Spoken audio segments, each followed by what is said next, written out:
girl Jackiie LA, and we out here in the motherfucking streets. It's the Streetz Talk tour, and I got somebody hot. I'm bringing straight out the Bronx. We in Mott Projects. My boy 80 Reef, motherfucker. Hustle, get that money on my own. That's how I been moving. When they try to tell me I won't chosen, you know I was proven. Brown skin, she gon' let me drill it like I'm power tooling. I can't even lie, that little pussy has some power to it. You ain't really getting to that paper, she can feel it.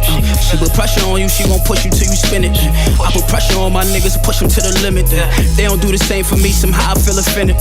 Running up the trap, counting up the C-notes. Me and my amigos sipping Casamigos. Knew my time was coming, got my wrist Rio. Flights out of the country, fall in love with Rio. Pray for me. Niggas had they doubts, but I got faith in me. 100 sales a day, I do that faithfully. And I don't need no cape and ain't no saving me. Jumping in the drama, that ain't safe for me. Like 80, we sitting here in Mott Projects. Right now, we on the bench. We outside. We really outside. Like, we really in the field. Like, growing up in Mott, how did 80 Reef birth in these projects? Where did 80 Reef start? Like, the name, from the name to growing up in Mott to you even to start your rap career. So I grew up in Building 1, which is the first building in Mott Projects. Really just running around. Everybody did music, so music we ain't never really want to be rappers, but it's just some shit we do right over here. You dig what I'm saying? You got AG, Showbiz, all the digging in the crates.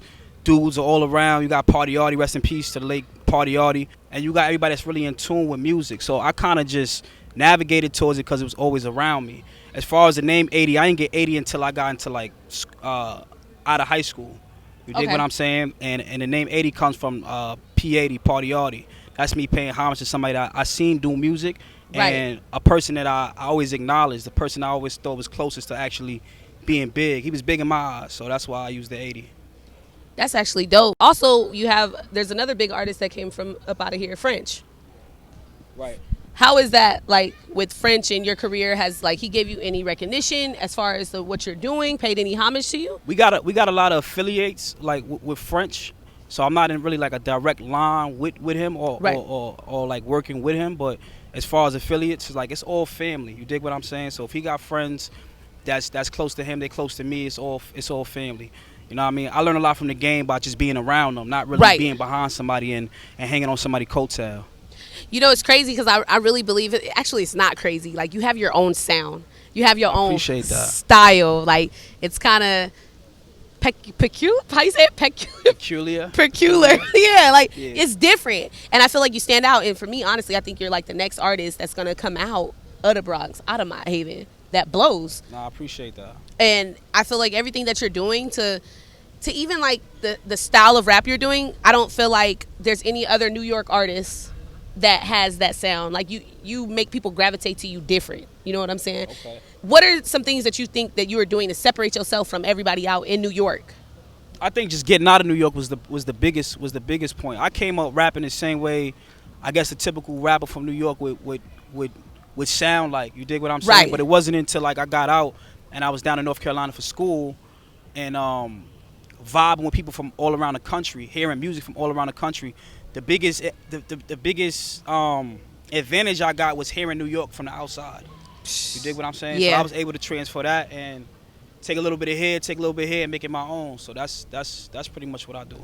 Spending some time on the South, like, their sound is different, and I've noticed it's been becoming popular. Like, we got the baby, like, from the South. You know what I mean? Like, right. How did you take any of those, like, skill assets and applied it to your career? I think it's all the same. I think another advantage from, like, going down south or going out of New York is understanding that because we talk a little different or we got a little bit a different lingo, we all talk about the same shit. Right. You dig what I'm saying? If I'm talking about the ghetto, if I'm talking about housing, if I'm talking about inner city youth, they doing the same thing down in Raleigh, North Carolina, or over in Compton, LA. That's true. You dig what I'm saying? It just sounds a little different, but we talking about the same thing. And once you're able to recognize that, then you able to apply a sound that's universal. Right. You dig what I'm saying? So I look at my music as being universal. Somebody from fucking Colorado be able to listen and be like, yo, I know what he's talking about. Like, he talking that shit. Right. You know what I mean? He don't sound like me, but he's saying it his way. It's the same thing. Right. What is 80 Reef's story? You got to be a little more specific about that. Like, what is your story coming out of Mott Projects? Like, what is your ultimate message that you were trying to convey to your fans and your listeners? That's a good question. But motivation. Right now, just motivation. You dig what I'm saying? And retaining ownership as far as like music goes. Right. And retaining ownership as far as neighborhood goes. Like, we don't own anything in this neighborhood, but somehow this is my block. So that don't, Right. you know what I mean? That don't really transfer over. So I'm in the midst, and I'm in the process of building myself up and building those around me up by trying to find ownership and understanding what ownership is. So that's my story. That's my biggest purpose. It ain't even really a rap star or nothing like that. It's really just a motivation and being able to motivate like friends and family. Right. That's it. When did you actually realize that you had the talent to be able to tell your story through music? My friends told me. My That's friends dope. told me, yeah. My friends, they was on it. We go to the studio, like I said, I never had no aspiration to be like a big rap star or nothing like that. But going in the studio, getting better, wanting to get better, and actually having your own sound. People like, yo, I fuck with this. You need to keep dropping music. Right. So that's something that got me going and got me motivated. If I was to ask you, what is hip hop to you? Activism. Woo! Hip hop is activism. Hip hop is awareness. Okay. And because hip hop is so broad all over the world, it's like one of the biggest platforms that everybody can connect to, relate to, especially like different cultures. Hip hop is what brings people together. Right. How has hip hop connected you throughout your life with different people and different nationalities? Oh man, it's done a lot for me. It's done a lot for me. As far as like, it's energy. You dig what I'm saying? Music is energy. So I got a chance to actually travel, do like mini tours. I got a chance to bring some of my friends down south with me, and do a big performance for my school. I also got people like you flying in from across the country, LA, baby. flying in just to interview me. So music has Right. done a lot for me. It's helped me navigate, Right. so to speak. That's a dope way to say it. Navigate. It's helped me navigate. Like, if it wasn't for, like, it's deeper than music to me. Right, it is. It's It is. deeper than music. And it's so crazy because I feel like as black and brown people, this is like our way to really express ourselves through art. Like, just art in general. Like, It through is. whether music is dancing. Like, for me to do interviews, it's a way for me to express myself. And for you, with your music, it's a way for you to express yourself. If you had any other option, what would AD Reef be doing to express his creative side? Well, I coach as well. I do a lot of coaching in the city, basketball and baseball. Okay. Again, it always comes back to the youth, and for some reason, the way it is right now, and the way it's set up, it's like we're so detached from each other, but we live on top of each other, left to right of each other, but we still Right. detached. Like, we don't want to be a part of something, but somehow we are. So my Right. thing is like, how do we make that make sense? You dig what I'm saying? Exactly. So I would do that in the art form. I would love to have like a community center that has like, fuck, it don't got to be the regular math and reading, tutoring. It could be the music business.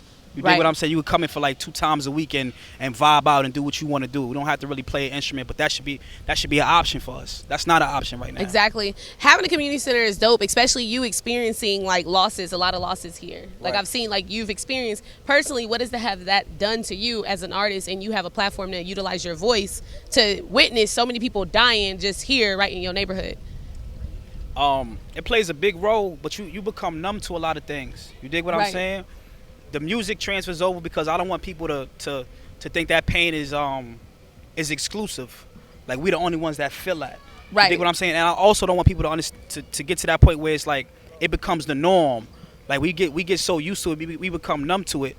To pain. Yeah, to pain, and I want people to think that that's normal. That's not a normal thing. The regular human being outside of the projects or outside of the hood doesn't really go through that. Right.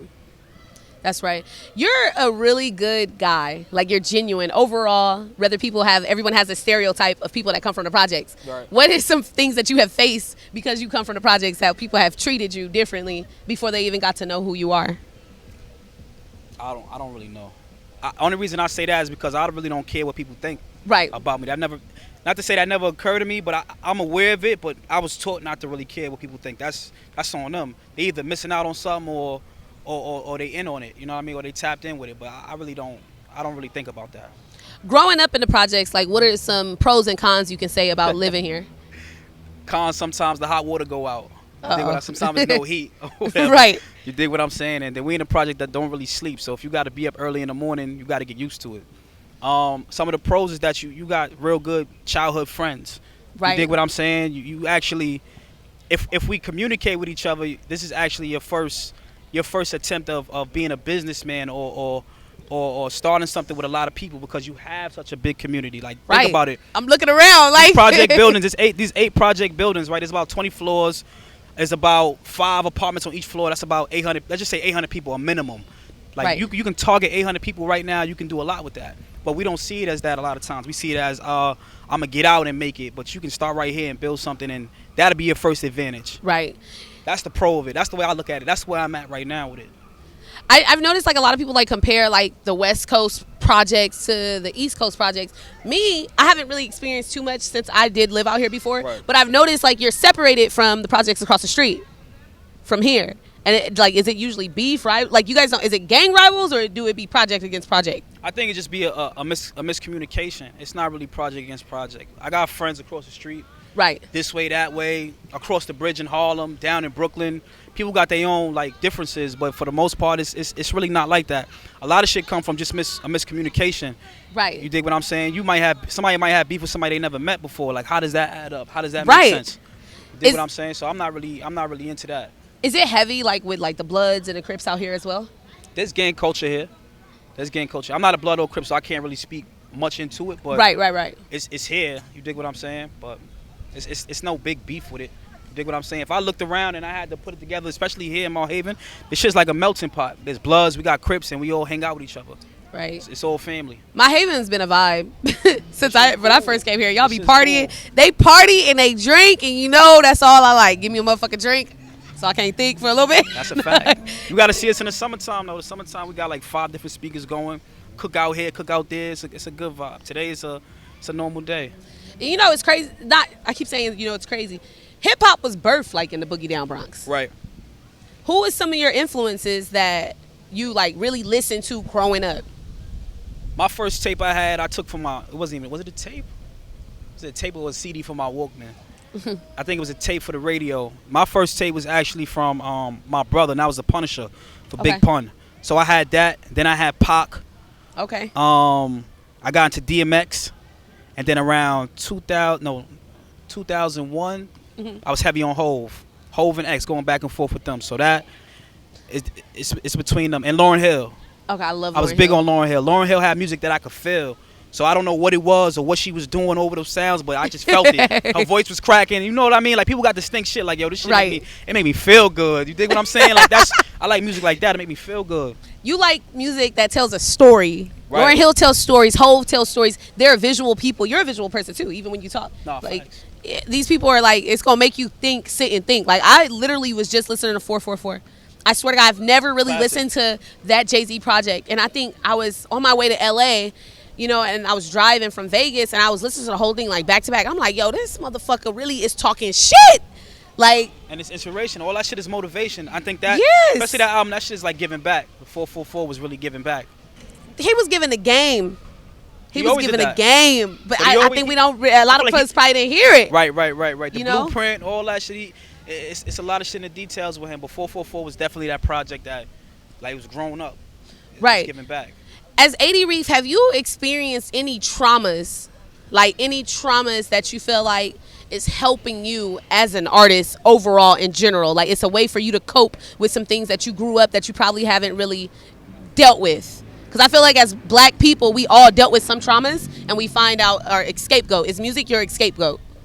Definitely my scapegoat. And I don't know if it's a trauma. It took me kind of getting older to realize, but parenting, like, your household can you know what I mean, can bring you a lot of trauma. Like, sometimes parents speak to each other, or they speak to their kids in a certain way and fashion, and it's not motivating. They don't transfer over to the real world. You dig what I'm saying? Yeah. And I say that to be more specific. Like, if you yelling at your son or you yelling at your daughter all the time, and then when good things happen, you're not celebrating them. Right. You dig what I'm saying? Like, as a kid, I wasn't really celebrated. It was the norm to go to school and do good. It was the norm to do what you were supposed to be doing. But when I stepped out of line, I heard it. I felt it. Right. You know what I mean? Right. That does play a big role in your life. Like, I kind of say, I tell people, have you ever seen Shameless on Netflix? Nah. Okay, you gotta watch Shameless. So I used to, like, I went to film school, so I used to always tell my family when I was growing up, like, damn, we was dysfunctional as fuck. Like, even the way our mom talked to us, how our aunts, everybody dealt with it. And I was like, that's probably why I'm such a social butterfly and so more so loving, is because I didn't get that. Right. You know what I mean? Right. We didn't get congratulated either. Right. That was like, oh, you did good, motherfucker, you supposed to do good. Right. But I did notice the effect that, like, in psychology, it's something that, like, most artists, creators come from trauma. Right. And I guess this is the way we deal with it. Now that you're older, what methods do you think you take when you're going through something that you probably don't much agree with? Like, how do you handle things now? That I don't agree with? Yeah. Patience. Like, a lot of times we blow up out of frustration when we don't get our way. I learned now, like, you just got to be patient. If it's something that I really want, I'm gonna get there. The person that I might want something for, the person that might want to help me, might not be helping me at that point, but it's a longer route. I'm still gonna get there. You dig what I'm saying? So, not taking it out on my friends, like people that don't deserve it. Right. You feel what I'm saying? Is a big part of this shit. It's a big part of having patience. That's something that I learned. Like, somebody shouldn't have to pay for something that somebody else did. You dig what I'm saying? And accountability is I'm big on accountability. What?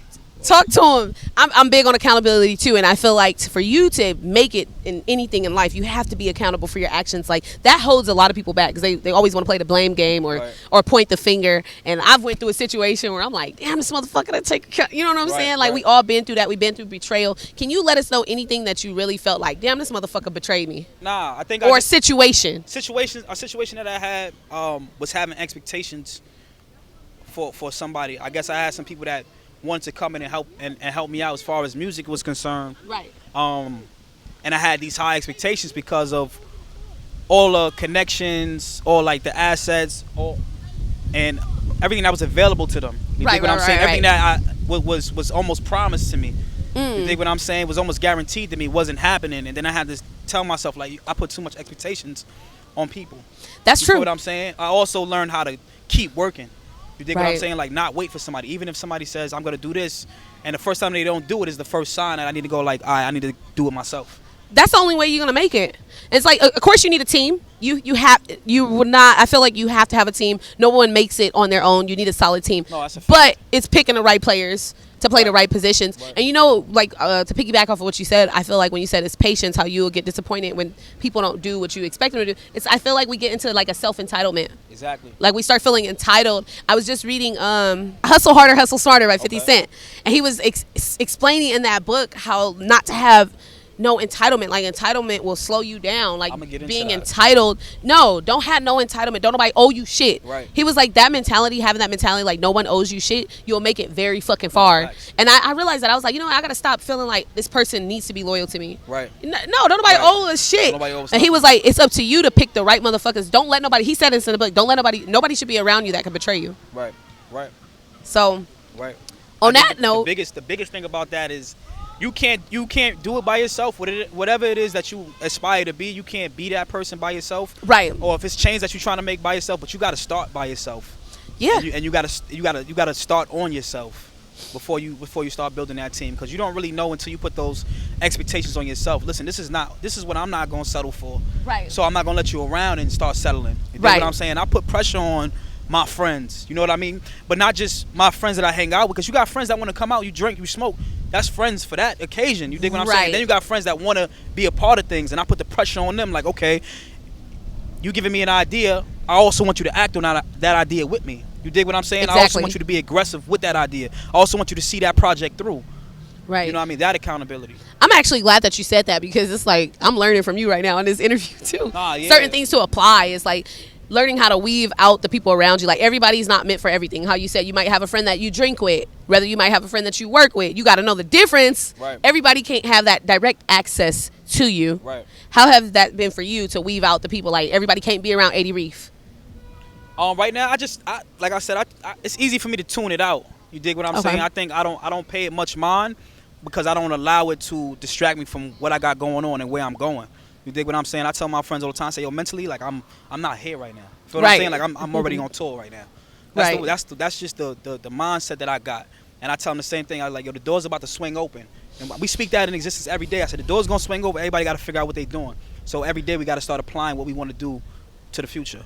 How has COVID, this whole entire COVID shutdown, and you know, New York don't feel the same. I done been here, like, you know what I mean? I was in Times Square the other day. I'm like, God damn, It's like, empty. where's the energy? Yeah, Shit yeah. is closed down.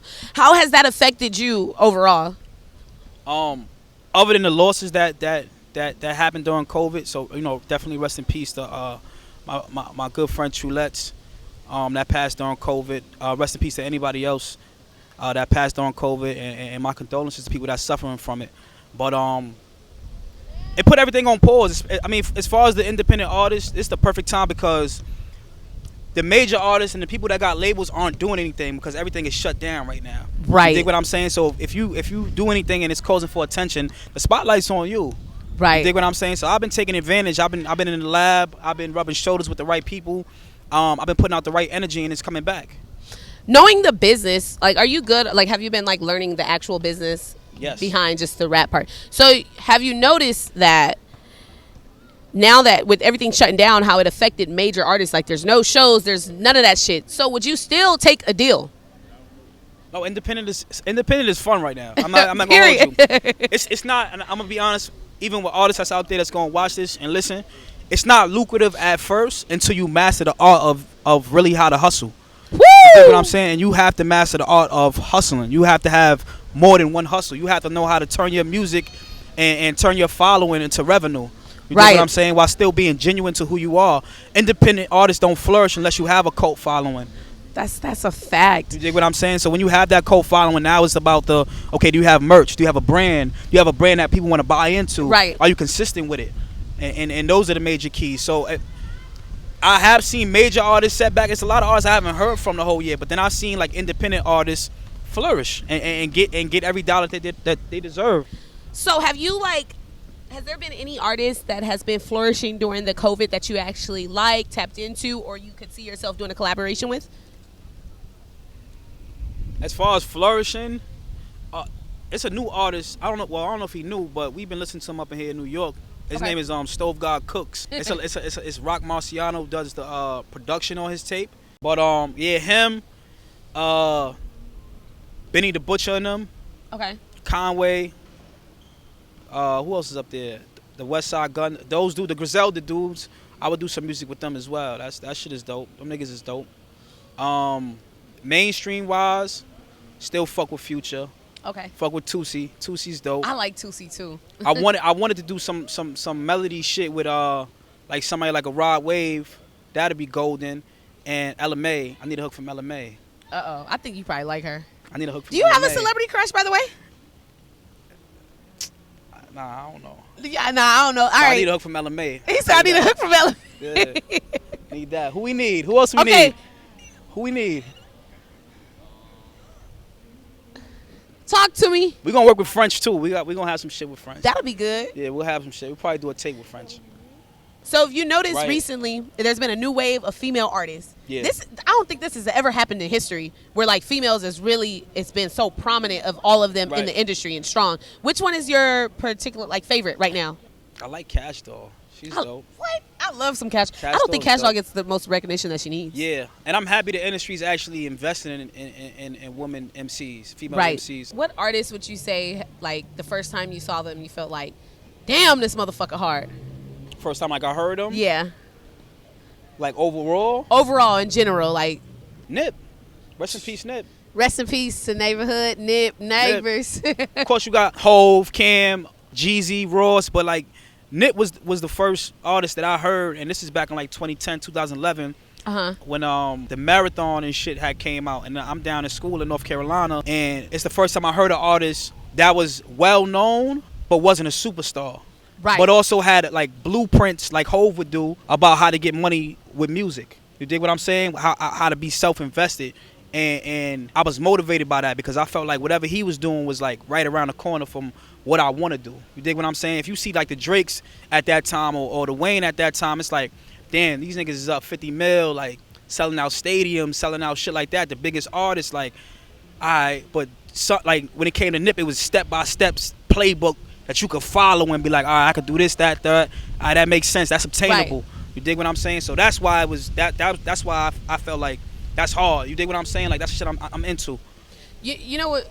I like the fact that you said Nipsey, because I feel like Nipsey affected so many of us in a positive way, and he changed a lot of people's lives. Everything that like he preached through his music, right, and that he was telling us is like I was on that wave like of reading and like, you know, starting to educate myself more, and it hurt. Like I have never, besides Aaliyah, because I was young when Aaliyah passed away, right, but Nipsey and Aaliyah, those are two people that actually like I felt like, damn, like this shit's fucked up. Yeah, you know what I'm saying? Definitely hit. And that definitely hit home. It hit home, and then for you to be on the East Coast, this is why I brought it up. Like for you to be on the East Coast, that means he was really doing something, not as like a big A-list celebrity, you know what I mean? But just as an artist in general, as an activist, as a black man that was able to spread a message that reached you all the way on this side. Right. You know what I mean? And you even have the tattoo, so that's how I know he really made an imprint on your life. Right. Like for you to get that tattoo, what does that mean for you? It's hopefully one day it'll mean that like I'm worthy enough to like live by something like that. But at the end of the day, it means a lot to me. I want people to see me and see that. And see that as symbolism. You dig what I'm saying? See that ideology come to life. Woo! You dig what I'm saying? So when people see me, I love the hustle. You know what I mean? My friends will tell you, like, this nigga he be outside, like, my other friend, he ain't here right now, but Buck will come down, he'll be like, yo, you need to be a millionaire already. I see you every day.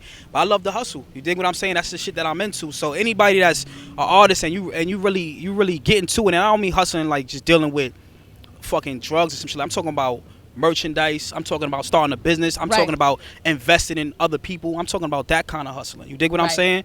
But hopefully, like, I'm a representation of that when people see me. Exactly. Yeah, I mean, all money in, that is self-explanatory. All money in. You need to have multiple hustles, and I feel like Nipsey, he really did leave that blueprint, and I feel like it's sad that we had to lose him so early, but I felt like he was like a gift to earth that we should have soaked in as much as we can. Right. Like, there's no reason why no black man or black woman or anybody of color should not be in the route to success. Right. With all the information he left behind. Right. Like, all the access to this information we got. We just got to really go for it. You know what I mean? If you want it, it's there. You dig what I'm saying? And I think just having that drive and being self-motivated can only push you forward. There's a lot of people that's settling. And there's people that have cult followings and they still want, like, label deals, you know what I mean? And it's like, cool, like, teach his own if you don't want to do the work. And don't let me discourage anybody, but I just, like, I'm so deep into it right now. It's like this is the risk and the reward. Like, I gotta feel the reward after the end of this. I can't just settle for something right now. Like, it's a lot in the stash right now, Jackie. I'm talking about music that I got in the stash right now. So are we expecting like a project to drop soon or something? Yeah. Like, am I gonna be able to get a snippet before anybody? Like, I gotta be at the listening part. I need like the all exclusive. Nah, we got some calls. You pull a call around. We do the call ride. You can listen to some tunes in the car. You was in the studio the other day too. You snuck in the studio with us. So you heard a fresh song. But that been the energy I've been on lately. That type of shit, motivating car ride shit. Let me tell y'all about AD Reef in the studio. His vibe is like, he's just like a bounce. He be in his zone. Like, you're really in your zone. And I noticed, like, you don't need much to be in the studio. Like, I've been in, you know what a kit is, like an artist kit. Like, your kit doesn't require much. Like, I've seen artists that they need this, they need the bitches, they need all that. Your shit was just small, condensed. It's a vibe, it's an energy. And you go in and you killed it. Like, this dude made the hook so fast. I was just like, what the fuck? Like, we just vibe. We just vibe. That should just be the energy from experience, like, and not experience of just being an artist, but the experience of like what's going on. It's easy for me to talk about shit. I'm really doing shit. So, you know what I mean? Everything that you have been through in your entire life till this point right now, what is the one thing that you want everybody to know about you? You said what? What? Yeah, what'd you say, Skirta? Oh yeah, that we next. I mean, the time is happening right now. I guess. It's not even no for an answer, but I'm never gonna stop. Right. You dig what I'm saying? And the more I keep reaching my goals, the more I start setting bigger ones. You dig what I'm saying? Like, so I guess that's it. I mean, if they didn't know that already, that I mean they'll find out that for sure. But yeah. And this shit is genuine, man. I don't know if people been around me, but I'm a genuine person. A lot of people come to me and they're like, the first impression is like, yo, you super mean. You don't speak much. It's like, nah, I'm just soaking it up. You dig what I'm saying? So that's one thing about me. Shit, I learned the hard way. I learned how to listen more, talk less. You feel me? Being a black man, we're gonna speak on this because you're a black man. You are colored. When the first thing somebody see you, they're like, that's a nigga. You know, excuse my language, but that's what it is. Wow. And seeing all these young men die from police brutality and people being shot, like, what is your viewpoint on that? Well, how the fuck we gonna change that? Like, as a whole, that it has to be changed. Right. First, we gotta identify with a community that has an identity.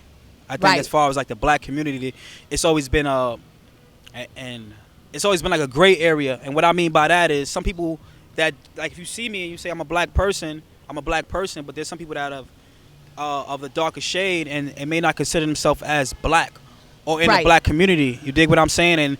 And the same thing that happens to you don't happen to me. I speak Spanish. My dad owns the store. He's owned this deli for forever. I don't go through what you go through. You dig what I'm saying? I'm not trying to pick people out, but we don't have one identity. You dig what I'm saying? Exactly. I think if we learn how to identify with the store owners instead of like picking on them or so to speak, some people steal from them and shit like that, actually learn like, yo, how'd you get your business? Like, if I want to put a store next to yours, what do I have to do? Right. You dig what I'm saying? Instead of, yo, can I get this on credit? Instead of going to the store for credit, going to the store for some information. Like, I'm buying some chips. But, yo, how do I get a store next to you? Like, how much you think I need to get the store next door to you? Or how much I need to buy you out? Right. You feel what I'm saying? Like, that's the shit I'm into right now. I think that's what we got to start with, just finding an identity. What do you think is the first step? Educating ourselves. It's simple, and it's not even sitting in the library for hours. You can get game from the Oxygen store. You can get game from the Jewish person that owns the electronics store up the block. Right. You can get game from them. You dig what I'm saying? You come in the store, you buy every day. You may as well learn some information for that person that you helping out. Exactly. That's the truth. I mean, we dropped a whole lot of gems in this motherfucking interview. Like, I am so honored. I'm happy. You know, I support you 100%. It's genuine love here. I appreciate that, Jackiie. Like, for all of y'all that's out there that's going to see this interview, I need y'all to tap in with my boy 80 Reef. He's coming out of the Bronx, Mott Haven, at that. And I feel like there's not too many people that's so much well-spoken as you, like, that can articulate themselves to be heard. So what I want you to do personally for us, for the people, because you're going to be very big. Very big. Make sure you stay true and use your platform. That's automatic. Use your platform to talk to them. You know what I'm saying? Like, to talk to them, let people know what this life is really about. Like, it's not really about all that materialistic shit that we do. Right. And that's why I have Streetz Talk, because it's pure, raw, authentic shit. Right. And I want to tap in with the pure, raw, authentic people.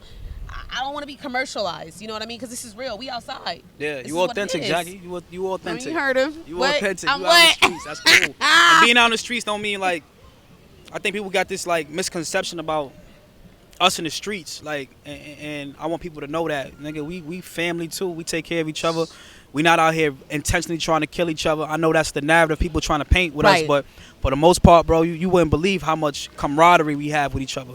You dig what I'm saying? How much we really are brotherhood, sisterhood, a family in this neighborhood. How much we really care for each other. How many times I didn't have it, and I can go to my friend's house and I can eat a hot meal. You dig what I'm saying? Things like that, like, we can't overlook. And I'm glad you said that, because they capitalize off of what they think is street. They capitalize off of the gangbanging. They capitalize off of everything that we really live. Right. And at the end of the day, the perception that they deliver to the world, that's not what it really is. No, not at all. We're not really living like that. Like, people probably think Streetz Talks is some gang shit. Nah. Right. It's not about that. Nah, it's not about that. It's you definitely giving a light, and you shedding a light to what our culture really is. You dig what I'm saying? That's something I appreciate, because everybody's not doing that. There's a lot of people that's going around interviewing people, and they're cutting, they're editing, or they're just asking certain questions to get certain answers out of you that drive their agenda. You dig what I'm saying? So I'm happy that you avoiding that, and you being super authentic to it, because that's what we need. We need more of this. Thank you. There you have it. It's your girl, Jackiie LA.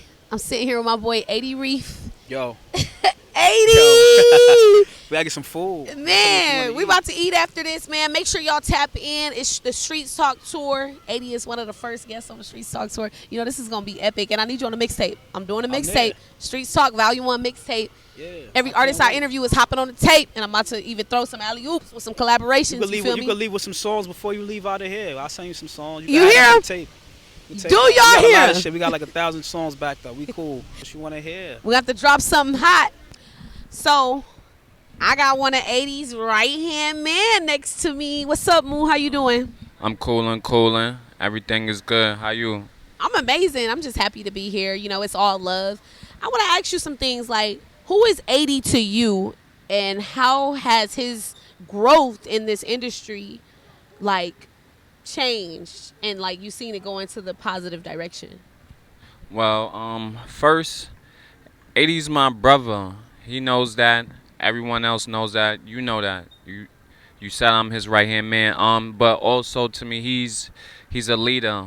He knows I call him born leader because I feel like he was born to lead others, us, and just use his voice for a platform. Like coming out of Mott Haven, like how has like his career like been a positive outlook for everybody?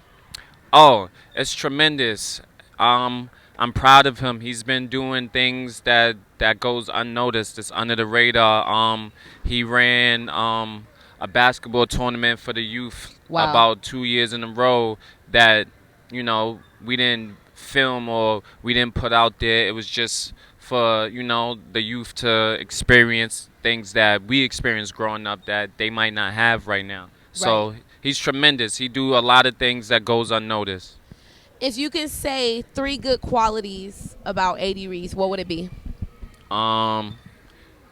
Genuine. Woo! Driven. Okay. And leader. Yo, what's up? You know, I had to get Henrock sitting next to me. What's good? Chilling. Thanks for having me. Thank you. I had to get you on Streetz Talk. So who is 80 Reef to you? That's my brother. Blood can't make it any closer. How has 80 Reef changed the community in Mott Haven as an artist? As an artist, I feel unlike some artists, 80 Reef, he actually tap in. For me, people rap about being in the streets, but don't really be out here. For me, 80 Reef, he be out here. It have been tournaments out here, just like for him. Right. For me, he do a lot for the streets. Right. Than being an artist, people listen to his music. He actually care about the community. What are 3 things that you will want everybody to know about 80? Everybody know about 80. No, for one thing, first and foremost, 80, he's a respectful man. Okay. That's one thing you definitely gonna know. He speak to 80. Respectful. Fact, definitely respectful. He definitely self-made. Self-made. And for 3, what for 3? I don't know. How can I describe 80? He's definitely unpredictable. Unpredictable. Facts. Damn. There you have it. Thank you, Henrock. Thank you. That's love. You already dig me? We on Streetz Talk. Let's go. You know, welcome back. I had to bring Viso on Streetz Talk to speak on behalf of 80 Reef. What's up, Viso? How you feeling? How you doing? How your day going? You know my crazy ass. I'm feeling good. Man, Viso just put up all smooth and shit. You know, you be low key. You gotta be low key in these streets, man. You know? So let's talk about 80 real quick, and like, you know, y'all being from Mott Haven and you seen his growth. Like, how have you seen his music change from the beginning to now? Oh, it changed drastically. He's one of a kind. You know, he's self-made. He bring a fresher breath air. How you say that? A breath of fresh air. A breath of fresh air to the game. To the game. You know, he's a star. He's one of a kind. He's a star on his own. No, he definitely has star power. What would you say coming out of Mott Haven? And you know, it's so much that like he could be a ball player, he could be an artist. With him utilizing his art to do music, do you feel like that he's gonna be able to reach the people? Oh, definitely. Cause where we come from the jungle. We from the bottom of the bottom. So he's talking for us. You know, he's the voice of the streets. Like, you know what I'm saying? He's letting you know day to day what he's doing in his music. So, for Viso, if you could name 3 things about 80 Reef that stand out the most to you, what would it be? Well, he's humble. Okay. He's respectful. And he's self-made.